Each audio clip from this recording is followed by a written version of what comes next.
Good morning, everybody. I've missed you all. I know I've been missing. I have. I've been making a lot of salsas and spaghetti sauces. I've been filling my freezer, and I've actually been doing some canning, which I haven't done in 20 years. I've been canning all the different salsas I'm making. I've already done a mild salsa, and that's pretty good. And then I did one with a little bit of heat, but not a lot. And so my next step will be using some heat. I got some beautiful hot peppers from my sister-in-law, Sandy Duso. So about ready to try to start making really hot ones. I'm a little nervous, but of course this is kind of my days. Every day is tomatoes and cucumbers and Lord have mercy, all these things here are, it's crazy what I have here. What? And this is only just a little bit of everything that's always out here. So I've been just doing one a day right after the other, and then of course we had Sunny's baby shower on Sunday, so that took Friday, Saturday, and Sunday. So I'm back now. I'm in the kitchen baking because Jasmine needs her usual Tuesday meeting baking, and I'm making something really wonderful. It's going to take me back to my childhood. It's called gingerbread, and I know it says bread, but it's not bread. It's actually cake. It's a very beautiful, thick, old-fashioned. You haven't seen anybody having anything like this in years and years. A very old-fashioned cake.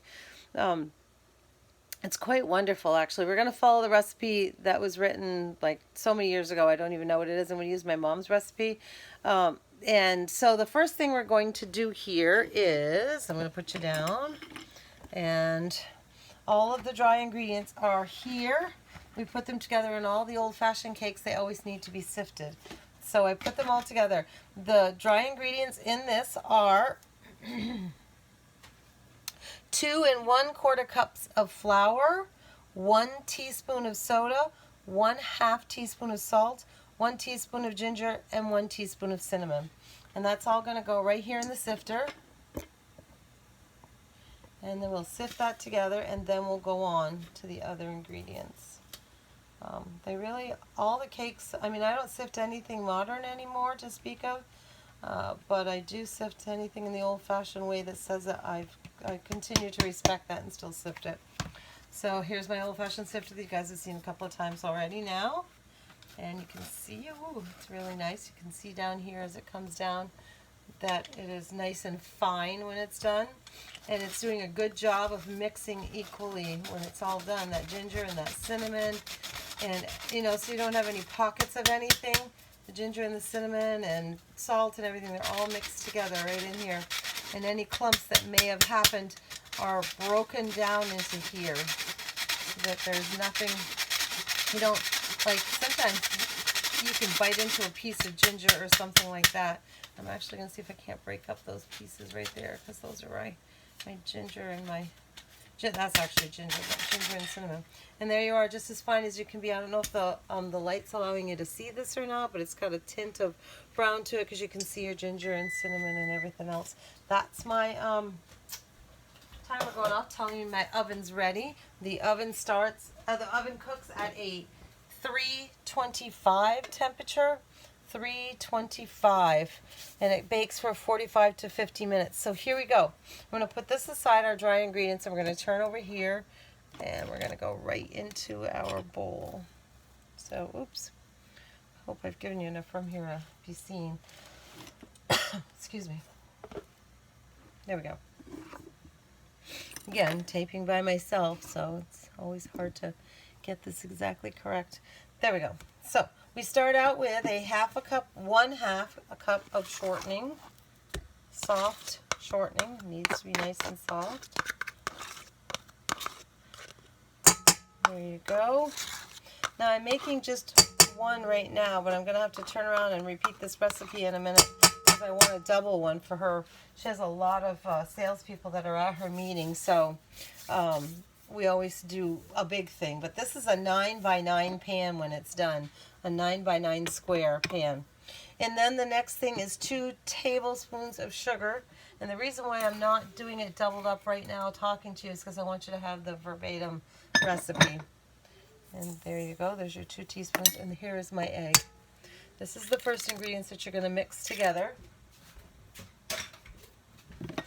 Put my thing on here. There we go, and down we go. This is such a wonderful recipe. It's amazing. It just propels me back into childhood. This was one of the things my mother did on a regular basis when we were kids. So it's funny, we're a generation that kind of appreciates a different kind of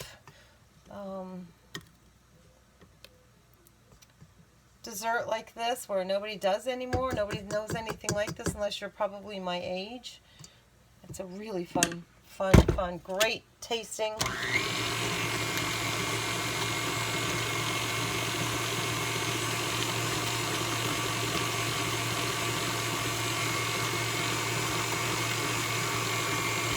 As you can see, it just needs to be mixed thoroughly. It says mix it thoroughly. I'm just going to one more time see if the pieces are pulled apart here. And then after that, we're going to start with molasses and boiling water, believe it or not. Yep. Okay. One more kick on this.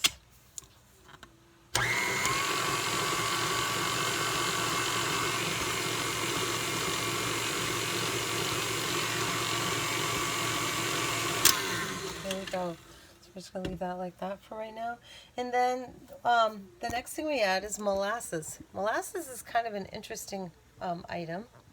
It's kind of not thought of very much anymore. I don't see very many people cooking with molasses.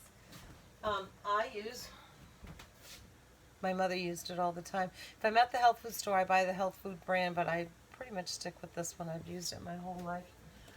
And we're going with 1 cup of molasses. 1 cup of molasses. You know what molasses is? It's a funny, interesting item.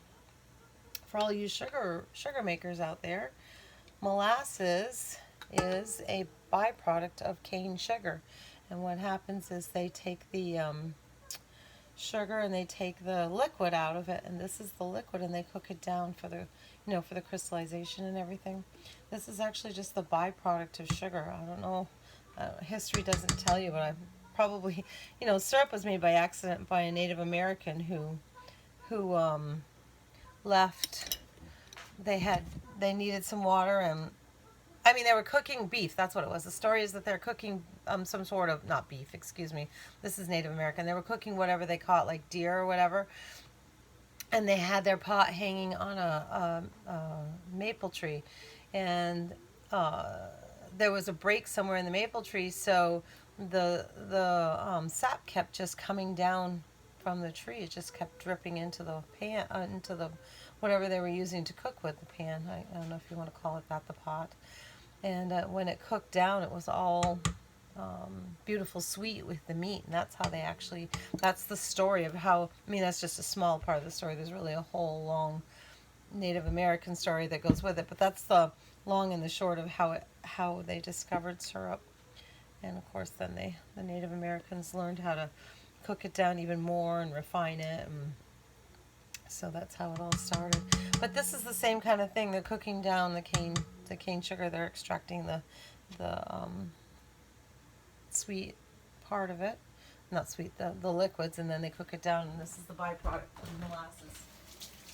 So I always kind of wonder if, like, the Native Americans, did this come by accident, or what? Of course, history doesn't tell us. Okay, and now I'm going to go get my cup of boiling water. So it's always 1 cup of molasses to 1 cup of boiling water. Oh, well, let me get down there and see where my 1 cup is, because it's all covered by molasses right now. Turn so I can see. There we are. Now I can see it. And there's my 1 cup of boiling water. And we're going to blend this right up together. Let me turn you over to there now. I have to be careful so I don't turn the machine off. There we go. There's our molasses in there. Our boiling water's in here. We're going to blend that up, and then we're going to put all of our dry ingredients in it. So we're going to take this slow. We don't want to slosh this all over. We just want to blend it.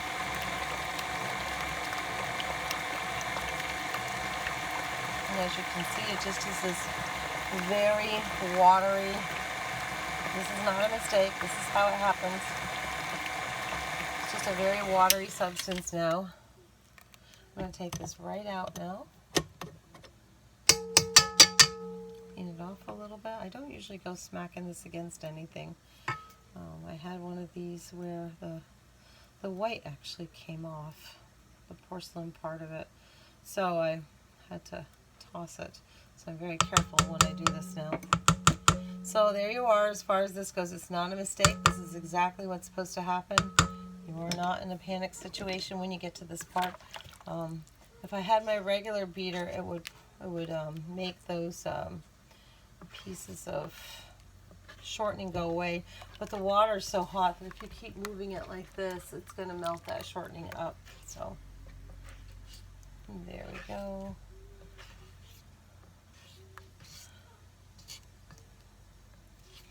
This is such a wonderful recipe. Again, I can't tell you how much this propels me back to my childhood. What we're going to do with this recipe after it's done, and I love eating it warm because, you know, it doesn't have to be hot, but warm. So if you want to take a piece, cut it, put it in the microwave for about 10 seconds or so, warm it up, and then put your homemade whipped cream on it. Now, you know we've made whipped cream before. If you go back on the YouTube videos, somewhere in that first month, I actually showed you how to make homemade whipped cream, so you should be fine with that. Okay, and now we're going to put in the rest of our ingredients. Stir it in, and then I'm going to beat it again until it's really smooth. But so I could get past this thing, I took it off. I just didn't want the flour to go flying the minute I stuck it in here, so I'm kind of working it in right now, and then I'm going to beat it like it says until smooth.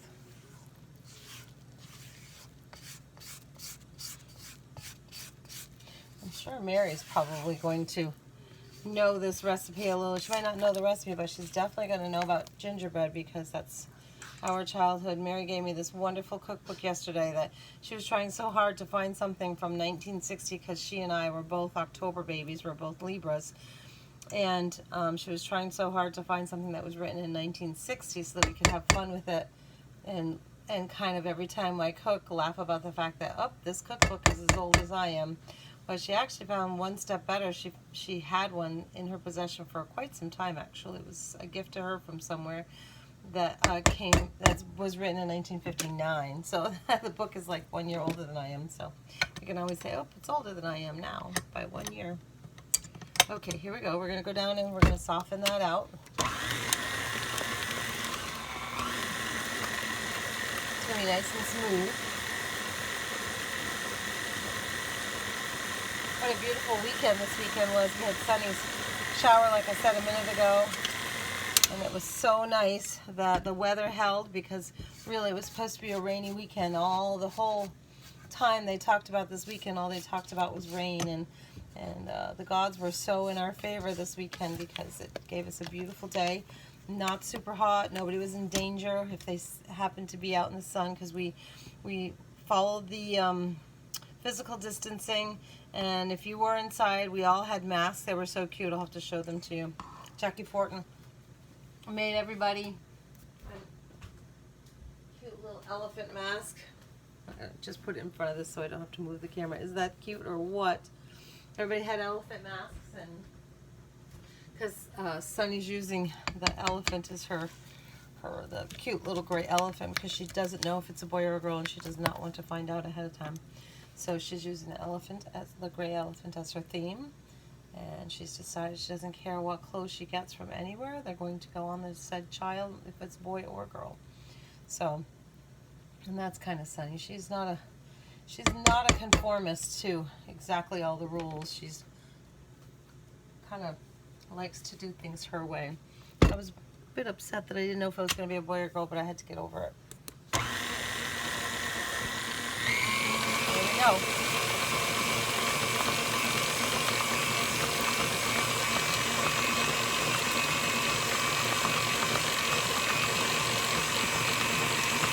And just all you want to do is make sure it's smooth, which we just have done. And that's why I was breaking up all of those